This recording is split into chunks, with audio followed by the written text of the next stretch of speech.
And we're back. This is Colombia Calling. I am Richard McColl here in Bogota, Colombia. My very special guest. It's become a friend over the weeks, months, and years.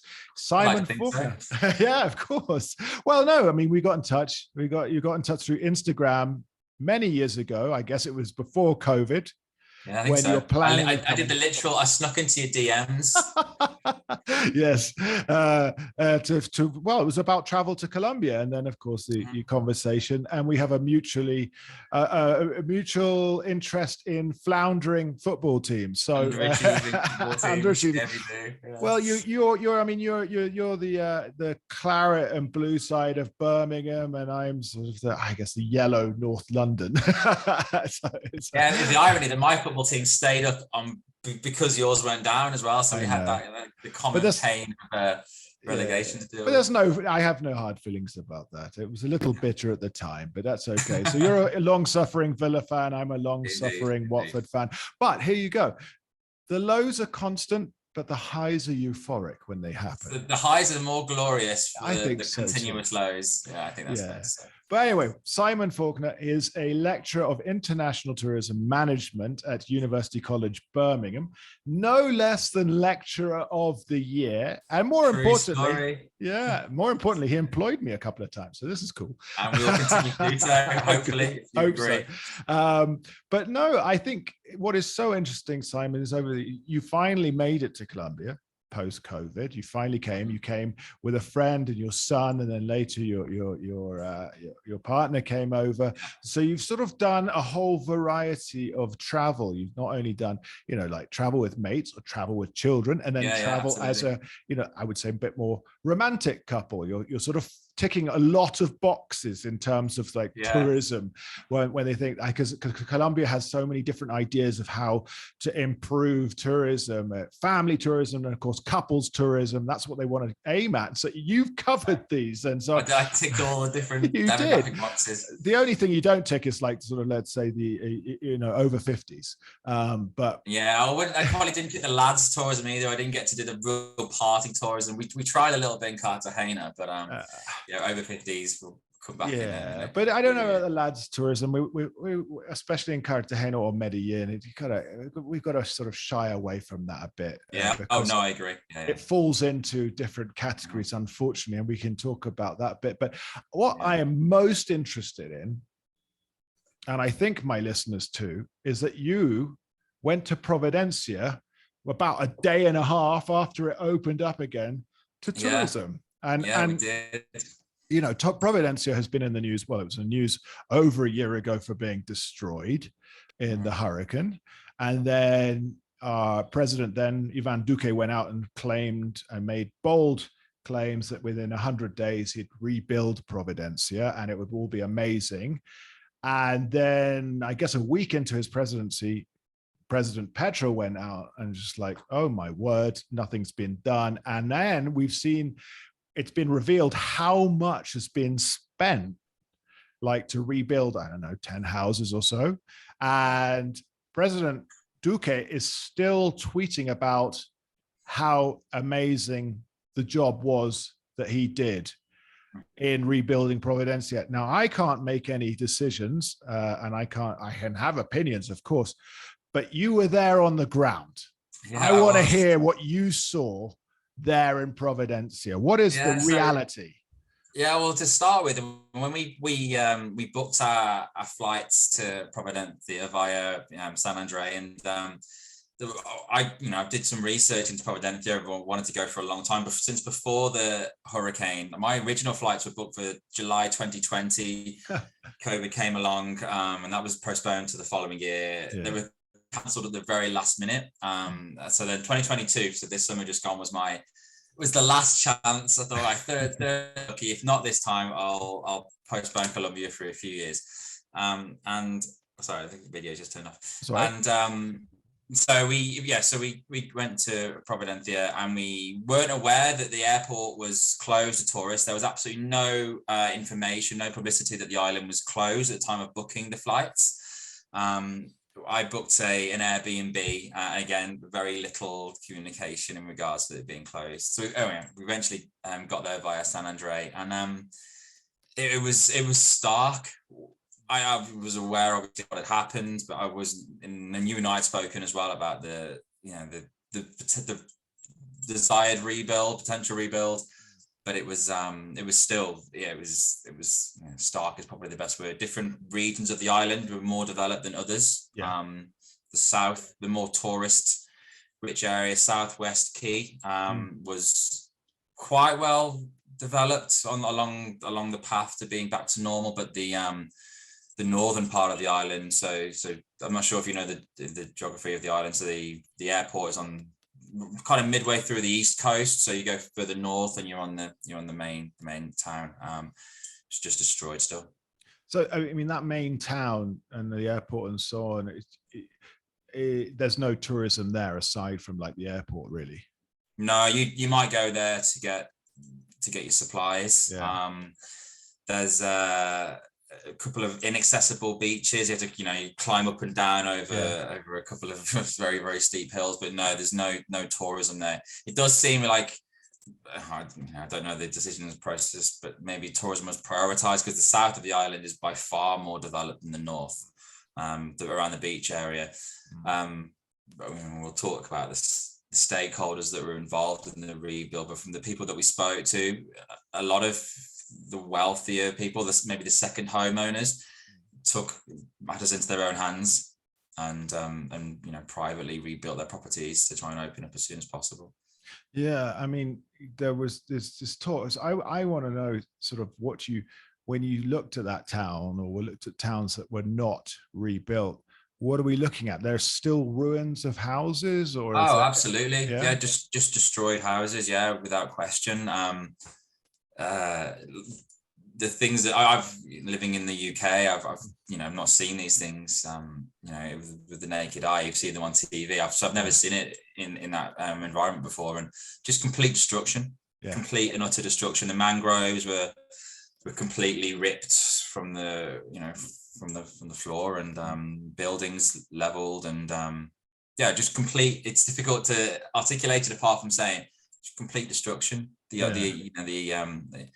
The very main nucleus of the town, where there's two supermarkets opposite each other, with a cafe above, were rebuilt, and you can see where the new buildings have been built, and the new buildings compared to old buildings. But 90% still needs to be rebuilt. And do these new buildings look like they might survive another hurricane, or they look like well, we spoke to some people about this, chucking a lime in the sea with the beer in the hand, and people tourists that come over from Providencia, moved abroad and come back, and they've rebuilt their homes with concrete and more fortified materials, but that wasn't the case with the government built buildings. They were still being built predominantly with wood, and just they were saying just waiting for the next hurricane, because it's just going to be the same process over again. So the promises that have been kept about rebuilding, not like in the 100 days, obviously. So some buildings have been rebuilt, but just perhaps not in the secure measure you'd want them to be. I mean, it just sounds, they're so far away, really. I mean, as the crow flies from Colombia, and of course the history of Providencia as a pirate island. It's where Henry Morgan launched his attack on Panama and sacked Panama and had that huge pirate fleet. And then of course it's another place where the Puritans settled. So there were two wings of the Puritans. One went to Jamestown, Virginia. One went to Providencia. Providencia is not very easy to farm because it's a volcanic. I mean, it's a volcano basically. So that failed, and then it's been sort of just a cast-off island that is only recently becoming a tourist destination. But it's fortunately, I guess, shielded from the mass construction in San Andres, which is, for me, kind of brutal. What could be an amazing island in terms of, sort of, let's say, ecotourism, beach tourism. It doesn't have to be luxury. but the building, and we know what's gone on, is there's been a huge amount of money laundering through San Andres, but Providencia has been shielded from this. Yeah. And it's sort of like the greatest secret in the Caribbean in that respect. But of course, this hurricane a year ago absolutely decimated it. And I don't know if it's because of political ill will, if there's inherent racism towards, let's say, a Caribbean island. And I don't understand, because, I mean, I'll get into the politics a little bit. These islands, San Andres and Providencia, are of course claimed by Nicaragua, which is right there. I mean, and if Colombia paid more attention to them, therefore they would have a greater case in front of the Hague and so on. But there's this sort of just overlooking at them. There's no real hospital in Providencia. You get sick, you get taken to San Andres, but then you get taken up to Medellin or Bogota, and by that time, who knows what's going to happen? And it's a sad situation. We go there, and of course it's amazing, but the local people, it's another reality, and now it's an even greater reality, a different reality to them. And I think that you were out there in this first wave of tourism is a huge deal, because it is dollars in the pockets of the people on the ground. I mean, were they grateful? Was there a real sense of relief that tourism was coming back?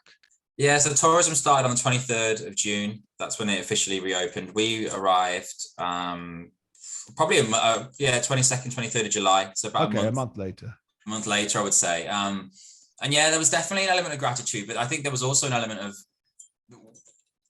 I was very wary of it, going back to my lecturer role, of it becoming almost a dark tourism trip. And I didn't want to be seen as gawping over a rebuild and like you said, the decimation of the hurricane. So it was a quite a difficult balance to strike. I mean, Katie and I, everything we did was try to do it through local people. We did some incredible things. We'll go through all the different activities that we did. We did an amazing boat tour, which we booked through a person that was known by the person who was managing the property we were staying in. It was like, we went through 3 different people. We got a WhatsApp number from the person managing our property, who then put us in touch with somebody else. And then it was somebody else that picked us up on their motorbike, and they got dropped off at a boat. And then it was someone completely different that took us out on this boat trip. I mean, the place is just, the water, it's just, like you say, it's just sensational. And everyone was, there was a gratitude, but there was also a real pride. And the inherent racism that you mentioned a few minutes ago is without question apparent. They are fully aware. People are fully aware that they've kind of been left on their own a little bit, and they're doing it themselves in spite of what was promised and not delivered. And they're just, communities are digging in together, and the different areas are helping each other out, and there's a real community spirit. And I've not really sampled that before for what was essentially, for us, I don't like the word holiday, but it was a holiday, and to see, we wanted to try and get involved as much as possible. But there's definitely a desire to overcome the challenges that are not being met by the government. I think that's probably fair to say. I think I also, therefore, what you talk about, the sort of the decimation and the so on, it's disaster porn, isn't it? You didn't want it to become that. You didn't want it to become that, taking photos of. Well, I mean, you're a lecturer in tourism. If you put sort of photos up on that, it is kind of like a study. You show what's going on. You're not just taking it up to get 1 million more followers on your Instagram type thing. You're not. You're not posing, with emaciated babies or anything. It's not that kind of thing. But I think important for someone who comes to this with a real knowledge of the academic side of tourism. I think that's whereas, rather than just as a holiday maker, you're there as that, but you're looking at it through different eyes. All the time. And in these conversations with different, so just for example, we're on the boat trip, our boat captain, just a speedboat, and Katie and I, and our boat captain Harley, introduced as the bike.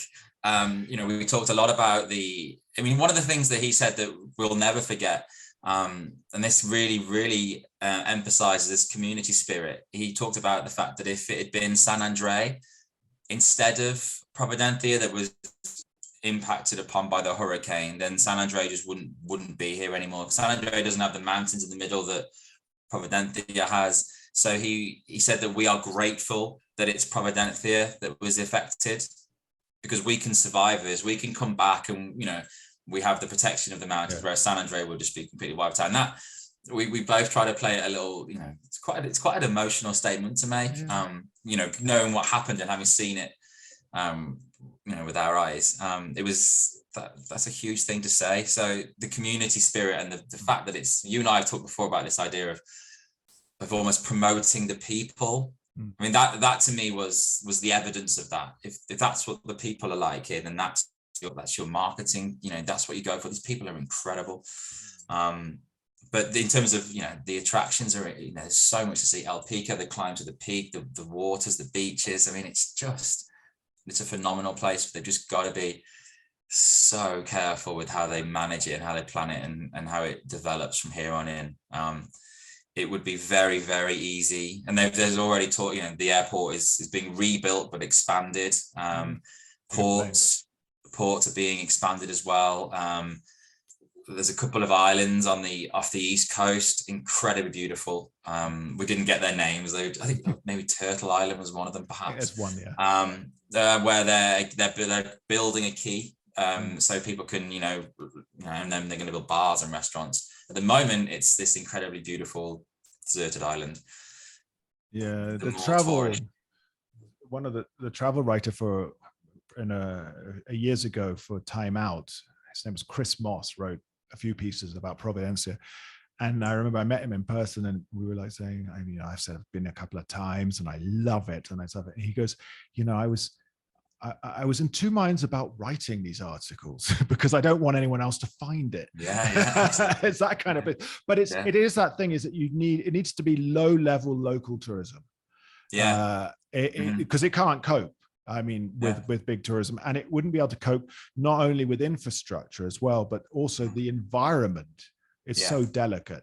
Now, San Andrés has been, I would say, ruined. But like you say, if the hurricane had hit San Andrés, it's low. It's a sandy spit. It would have just taken everything with it. Yeah. There's one hill.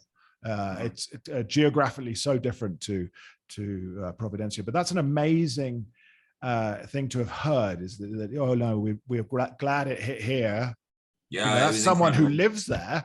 We're glad it took our livelihoods and our wealth and our everything than San Andrés. Isn't that amazing? It was surreal. We both, Kate and I, looked at each other, and like I said, we tried to keep the British stiff upper lip, but it was I don't think you'd get that here. No, you'd want it to hit the blue side of Birmingham. Don't say anything. That's me saying it there, so you don't have to say anything. But yeah, I mean, as a Watford supporter, there's a town in Bedfordshire that we would prefer it to, but I won't mention anything else. But that said, I mean, just incredible. And I think, to go and to see and to spend some money and to try and help and spread the word. And now I'm sure you're back at university, you'll be talking about it and the image. And this is the thing, again, we've talked about when we met in Bogota, is when we think about these, I'm never fully on board with the whole country branding campaign. I think it's one of those marketing things that justifying the expense that needs to be spent for let's say foreign direct investment and for tourism. But if you've got what you've got, then people will come. Of course, you need to promote it. But I think when Pro Colombia started out back in the mid 2000s, or working on tourism, the first campaign was Colombia es Pasión, and that was a direct implication that the people were just amazing. And I think that was always the best one. And like you said, what we should be promoting the people, because You talked about, I mean, these are the incredible people, the Raizales up there in the islands. They're incredible, especially if what you've just mentioned. But to come to the mainland as well, whether it be Antioquia, Cundinamarca, where Boyacá is, where Bogotá is, or the coffee zone, or elsewhere that you traveled around, the people are just wonderful. I mean, this is surely if we're going to market Colombia, let's market it that way rather than it was a few years ago as Colombia Sabrosura, which doesn't translate. That's like Colombia is like joyful, tasty type thing. And then there was Colombia's ritmo, so Colombia's rhythm. Yes, but it's a bit nebulous, isn't it? We've got lots of types of music. And then there was the only risk is wanting to stay, which was the play on I guess kidnapping back in the day, which I actually didn't find too bad in truth, because it was kind of pointed at people like me who've stayed here. But I mean, I can understand those who've had the issues with it. As someone in sort of academia with tourism, what do you think about these kind of promotion marketing campaigns? What's your sort of take on it? I think it's incredibly difficult when you have I'm very fortunate. I've done a lot of traveling, not as much as you, but I've done a lot of traveling, and I've never been to a country as diverse as Colombia.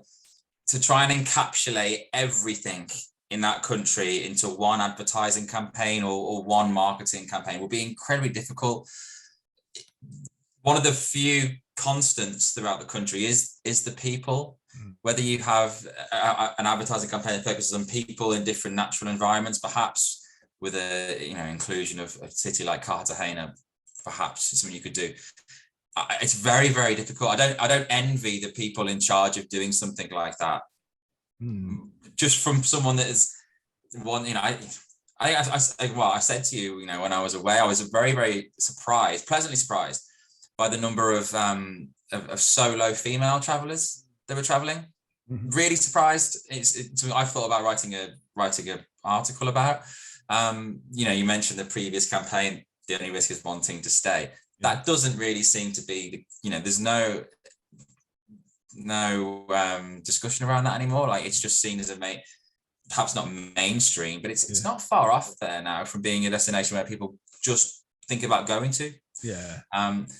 But to try and encapsulate the jungle and the beaches and the cities and the Amazon and the Pacific and the islands in one campaign will just be impossible. And you'd be doing a disservice to all of them. How do you involve everything? So it's more niche campaigns, isn't it? You pick your demographic and you go for you target the colonial cities at the people that would like to go and visit his history, and the jungle, adventurers.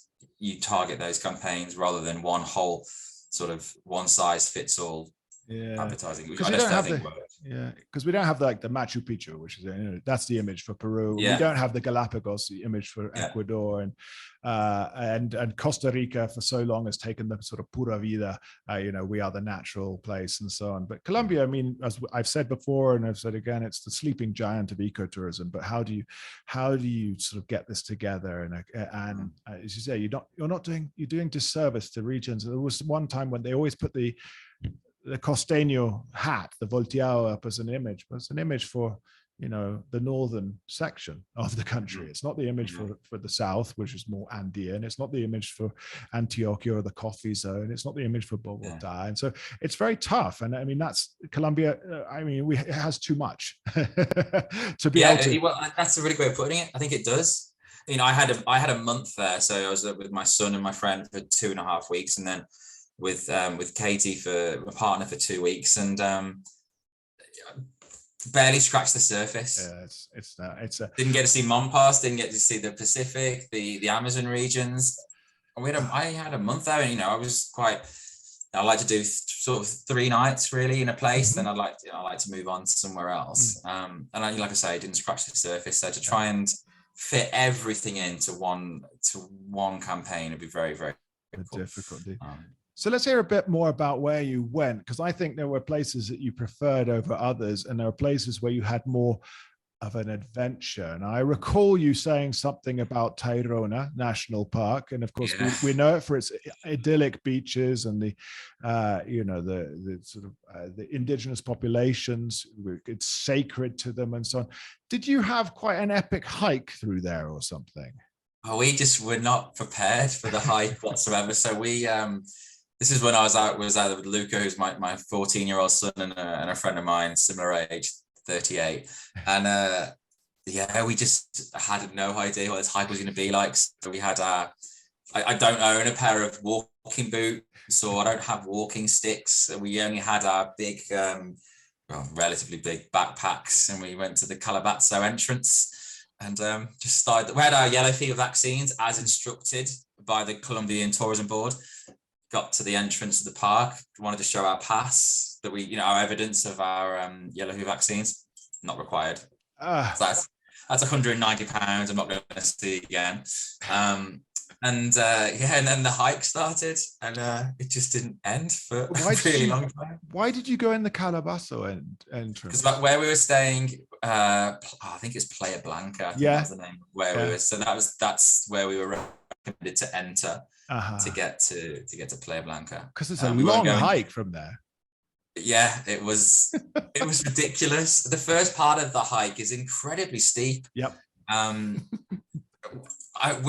just didn't do enough. I think when it was so many places in one trip, every place got sort of a tertiary bit of research, but not a really in-depth analysis. So I just assumed, and you should never assume, it's going to be relatively flat, but quite long and flat. It just wasn't that at all. So it was incredibly steep with our big backpacks, and I had a pair of Converse. A friend of mine had his Adidas Gazelles, and we were getting 20-year-olds going past us with these small day bags and their walking poles, sticks, with their hiking boots. We're like, what are we doing ourselves in for here? And we did a third of the journey, and there was a little sort of stop off to get a bottle of water, which we did, and that was fantastic as well. Actually, that was cafes. It wasn't a cafe, more of a stand. I don't really know how else to say it. Run by people that were promoting or educating about the different tribes that were in the national park. So we got a bottle of water, which probably the most needed bottle of water I've ever had in my entire life. And while we were sat down drinking the water, they were telling us about the different tribes, and they were making crafts. So we bought some little bits and pieces, and they one of the boys took Luca away to show him different things in this area, which is fantastic. That's cool. And then the next 2/3 of the journey started, and it was from there that they had the kilometer countdown. So 4 kilometers, 3 kilometers. I can run 5 kilometers pretty quickly. It took hours. It just didn't end. It was up and down across streams, over boulders, climbing over tree trunks, and you could hear the sea. You could see it. We were just so far away from it. By the time we got there, we were pretty broken. So that first Aveta in the where we were staying was just glorious. So was it about a 7-hour hike then? 5.5. Okay, but it's that heat, it's the geography. That's it, isn't it? And I will be having the guy. He's from your neck of the woods, from Birmingham area. Daniel Eggington on the show again. He's the guy who's been trying to cross the Darien Gap. Yeah, I saw this. Yeah. But he did it. Mm-hmm. He did it this time. On the western side, and I got his call on the satellite phone just to check in when he got through, having been abandoned by his guides, and I guess he was pretty much lost. But I got a satellite call saying, "I've made it through," and it's the worst thing I've ever done. So there you go. I mean, that's incredible, because if I can't, it was an amazing hike. It was incredible. The things we saw was, the jungle is the thing that I will take away from my trip to Colombia. Green would be the color. I expected, when I was planning this, 2 years ago, the beaches and Cartagena, and that absolutely is amazing. The beaches were.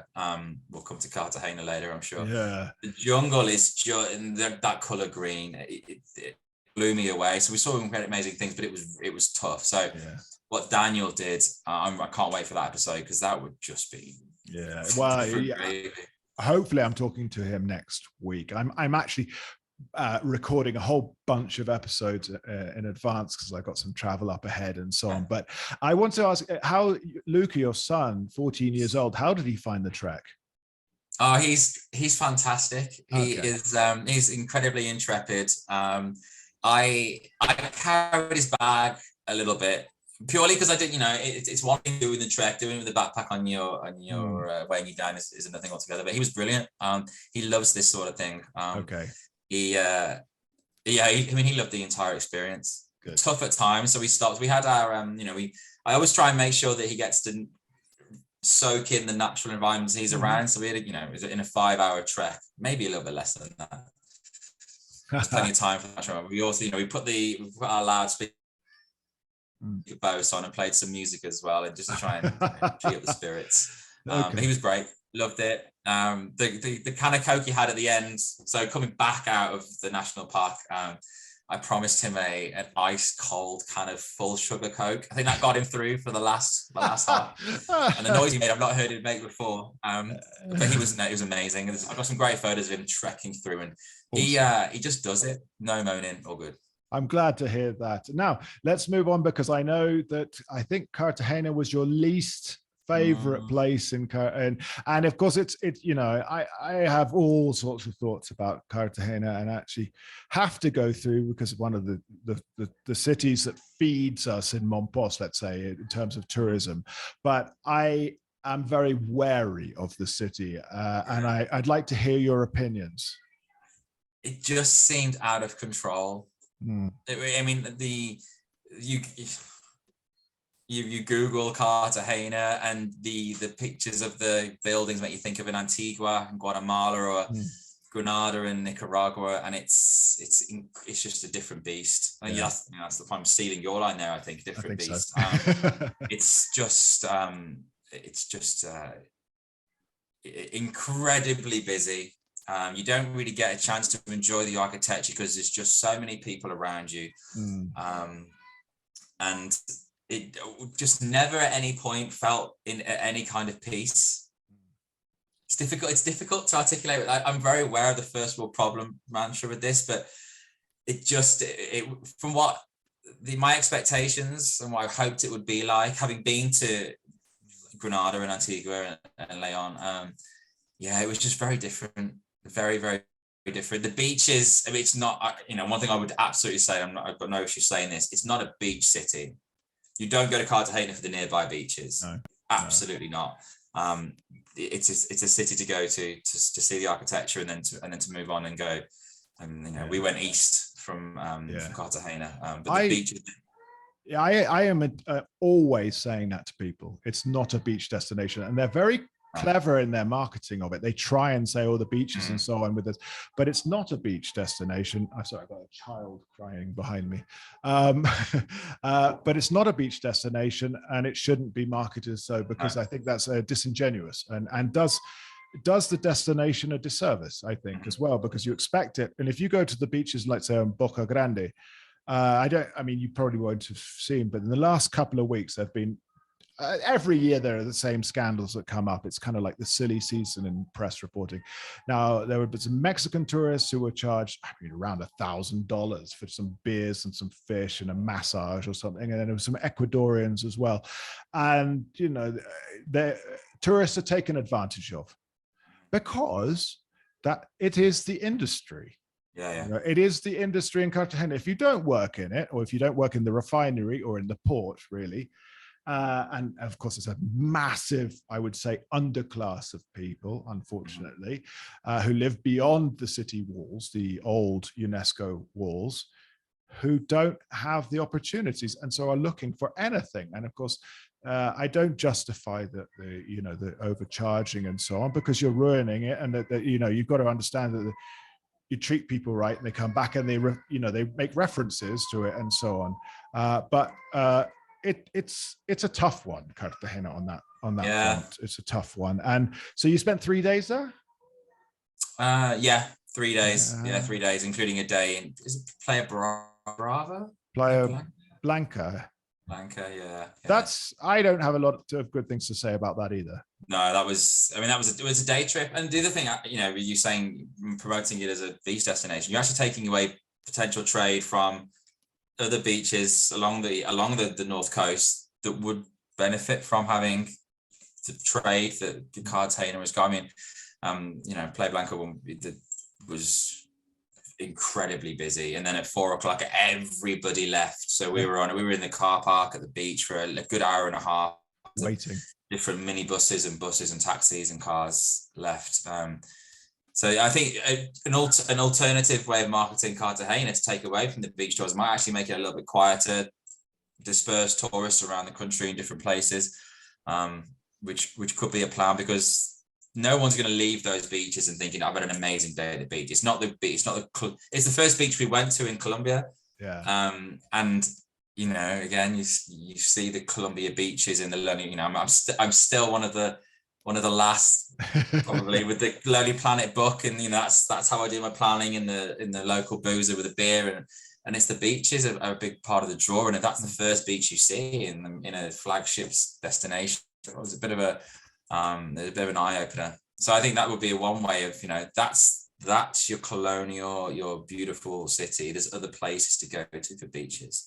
Yeah, it's a tough one as well, because of course they don't want to give up that tourism. They don't want to give up, because it is the eternal city of Colombian tourism.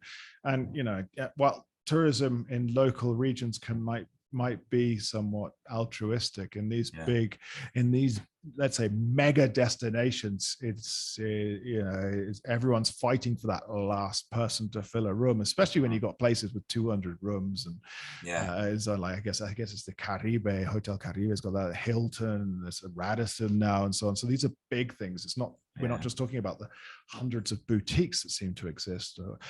It's a strange one. I don't know how you do it, but I've always said, and you know, you didn't make it to Montpos, but I've always said, and I always looked at like a absolute extra, you know, terrestrial. In a few years ago, we had the tourism union in Montpos were invited and to have a meeting with the mayor, newly elected mayor.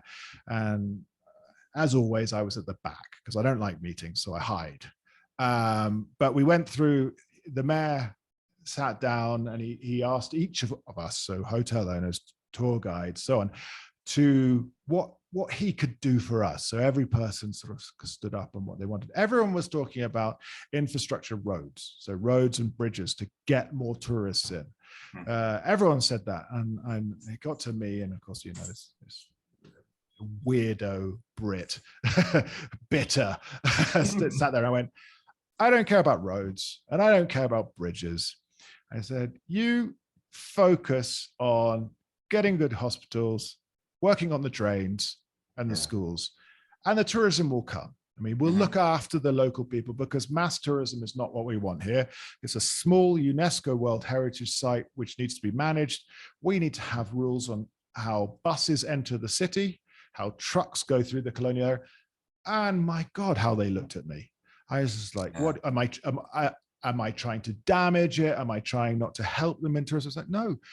We've got, at this point, there was like 12 hotels. We don't even have beds for 1,000 people. You know, let's just say it's not even like 600.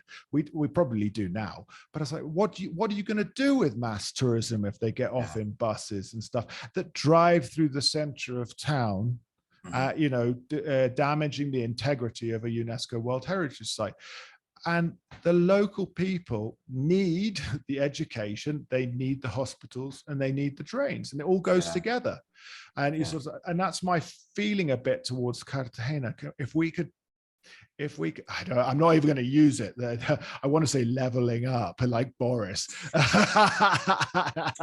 I don't want to say it. But if we could bring, let's say, some of the absolute misery, not even poverty, beyond the walls in Cartagena up to a livable standard, then surely we're creating a bit more of a community. And I think that's got lost in Cartagena, as the community a bit. You know, I think we have to work amongst the traditional communities, and unfortunately, so many have been well, displaced through economy, selling their houses and selling and so on, because it is that tourism destination. But Cartagena, I mean, we could talk about that, and we could write dissertations about it, because there are so many elements that raise there. Where else did you get to in Colombia? What more? So you were in Bogota. Yeah, so Bogota to Cartagena, we went across to Tirona, and then we recovered from Tirona in Palomino. Nice. Which was really like Palomino. That was a really good recuperation point from what was Tirona, and then back to Bogota via Santa Marta, and then San Andre, Providencia to Medellin. And that was a last minute. We had flights booked from I've missed out. We went to Minca as well. Sorry, we went to Minca. Yeah, that Minca was beautiful. Yeah, I should have missed the Minca. Minca's special. That was really where the the adventure started, because Bogota was a couple of days to sort of acclimatize, and then Cartagena wasn't what we thought. So the Minca was just beautiful, and we met somebody in Minca, a friend of mine now, who said he lived in Medellin, German guy. Said, gotta go to Medellin. So we, instead of flying from San Andre back to Bogota, we changed our flights and went to Medellin, and really like Medellin to Jardín. I see. Yeah. Jardín to Salento. Yeah. Salento back to Bogota. Okay, so you got some coffee zone, and you got the Antioquia part. Yeah. But otherwise, the rest of it was what we would call sort of northern Colombia and so on. There's so much left. There's too much left there. Oh man, there's so much left. There's a whole west coast to look at. There's the Amazon part. We'll definitely be back. But that's a good thing. I mean, it's a good thing to have got a flavor for it, and it's a good thing to have got around a bit.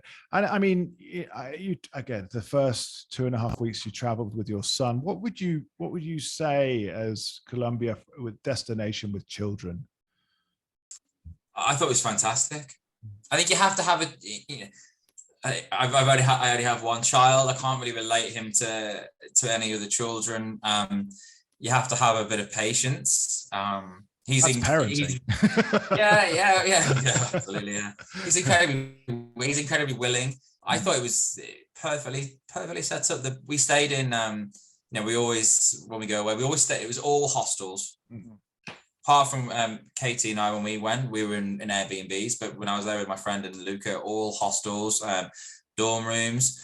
Normally, dorm rooms on our own. So it'd be the three of us in a 4-bed dorm, and I don't think there was ever a time. Yeah, I think it was always just us in a dorm room. But around other people, other tourists, which I love. I think it's incredibly important for him to speak to people from different parts of the world and to learn. He loves that as well. He likes to have a bit to his own time, but it's an adventure. It's not a 2-week all inclusive. No. It is an adventure. And I did have a conversation. We've been previously to Costa Rica, and we traveled down the Baja Peninsula in Mexico. So he's aware of what these sort of trips are like. They're a little different to trips he goes on with his mom. I'm not sure which he prefer. He could tell you that. But amazing. The people were so friendly towards him. And he as you know, I'm trying to learn a bit of Spanish. By no means perfect, but enough to try and solve some problems if they arise. But he tries to learn the basics as well. And everyone was incredibly friendly towards him. He really bought into the idea of the adventure. It was great in Tirona. We were all a little bit poorly at times as well. I think with the change in food and climate, and he dealt with that incredibly well. It's a country. The only time I've ever taken him away on a trip where we went to any one place, we went to Sharm el Sheikh in Egypt. Mm-hmm. He was 6. And we had 10 days in a beautiful hotel on the beach. Had a water park in the hotel grounds. And I'm thinking, this is going to be amazing. 10 days of just splashing around the beach, just snorkeling. And he was bored by day 4. Day 4, I've done the water park now and the slides, and been in the beach now. I want to go and see somewhere else. Well, I don't know if you've been to Sharm el Sheikh. It's essentially a walled resort now. You can't really leave. You weren't at that point. This is 2009. yeah, no, 12, maybe 13. Okay. There was the heightened terrorist threat, so you couldn't go into the deserts. So since then, it's always been, right, we're going to go on a holiday, but we're going to place to place. Denmark, Sweden, Portugal, Spain, Nice. Costa Rica, Mexico. Colombia was the first time I really think it really tested him his physical ability to, hike through Tirona, and even Palomino. I don't know if you've been to Palomino. You can do the tubing down the river, down from the top. Yeah, down the river. Yeah, but the hike to the entrance to the tubing is not the sort of thing that everybody could do. It's pretty precarious at times and very, very thin ledges, and you've got to carry your tube with you. So it's not like it's difficult. It's not the sort of thing that you just do. But he was brilliant, and I think it's a great thing to do with the children. I think it's as long as you let them know this is what's coming your way, but you're going to float down the river in your tube, and then you come out in the oceans there, and on the meander you can buy yourself an empanada, and I think that's a really, really amazing thing. So he absolutely loved it. It was he said since he came back, it's been his favorite trip. Again, he also said the jungles were the things he will take away from this, and having I know you said before about Costa Rica being ecotourism number one, he would say that would be Colombia, which is a huge compliment. Well, I think that's the part of the thing is Colombians do love children. They do love them. And I think that helps immensely. And I get people getting in touch. It's like, I want to come with my children. I want to do this. Do it.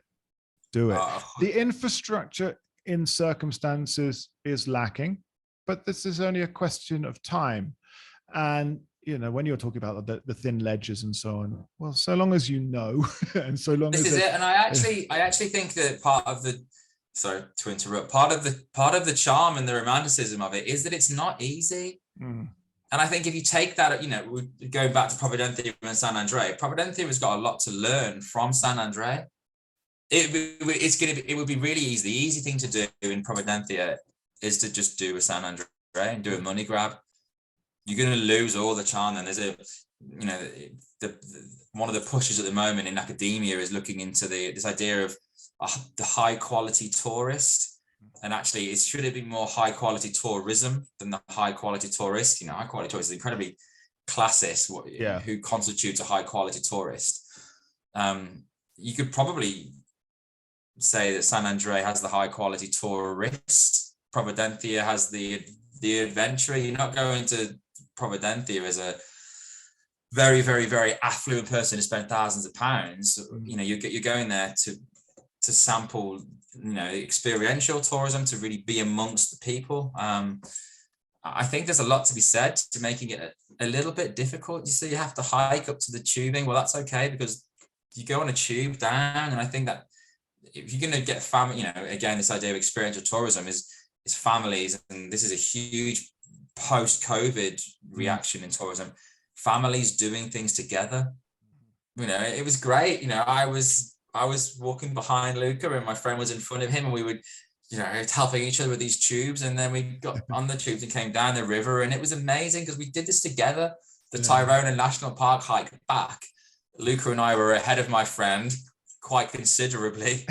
We waited at the end, and we didn't want to cross the finish line without him. And that's a thing, we will always have that now. And I think experiences, things that bring us together, are more important now than ever. And if you make things incredibly easy, you're going to lose that. If there's a boat that takes you up the river, which you can then tube back down, there's no satisfaction in that. And I think if families, the family typology, a brilliant way to bond with your children by doing things like that together. So I think that is part of the charm, actually, that it's a bit difficult. It's not, getting around is very easy. Buses are incredibly easy to take. You said to me back in 2020, the internal flight network is incredible and so cheap. It's just, a flight from Bogota to San Andrés is cheaper than my train from Shrewsbury to Birmingham. That's just ridiculous. Don't get me started. There's a lot to be said for making a little bit of difficulty. And again, this is the adventure. Yeah. Well, I think it's amazing, an amazing overview of your trip to be able to think of it on all these from all of these perspectives. And I also I love this idea of not the high quality tourist, but the high quality tourism. And I think that's what the key thing we're probably going to take away from this, aside from watch out in Cartagena. But no more said about that. And don't have beers before you trek in Tyrone the night before. Keep it on the Agua. Oh yeah. But so listen, I mean, this is that we've heard from an expert in the academic world of tourism, a very well-traveled individual, and taking, it's no small feat to take your son over to South America, and then your fiance, because congratulations, I know there's a wedding coming up, but it's pretty amazing, and to hear from a lecturer in international tourism management talking about this. I mean, you were able to focus on key things and look at them. And of course, how we plunged into this conversation with Providencia, because so many of us here in the mainland or elsewhere just don't know what's happened. You've seen it. So listen, Simon, thank you so much for your time, because I know you've got to run and prepare classes. I do have to prepare classes. Yes, the semester has started. We are rocking it. So my upcoming module is tourism trends and futures. Wow. Which hopefully you'll be involved in, but we'll definitely look at Providencia as a case study destination as well, because it's on a knife edge where it goes from here. All right. Well, there we go. We've got plenty to think about. We've been talking to Simon Faulkner. He's up in Shropshire. That's a lecturer of international tourism and management at, I've got it written down, University College Birmingham. So thank you again, Lecturer of the Year. It's been a real pleasure. Thank you. All right. So we will speak again soon, and we'll probably bemoan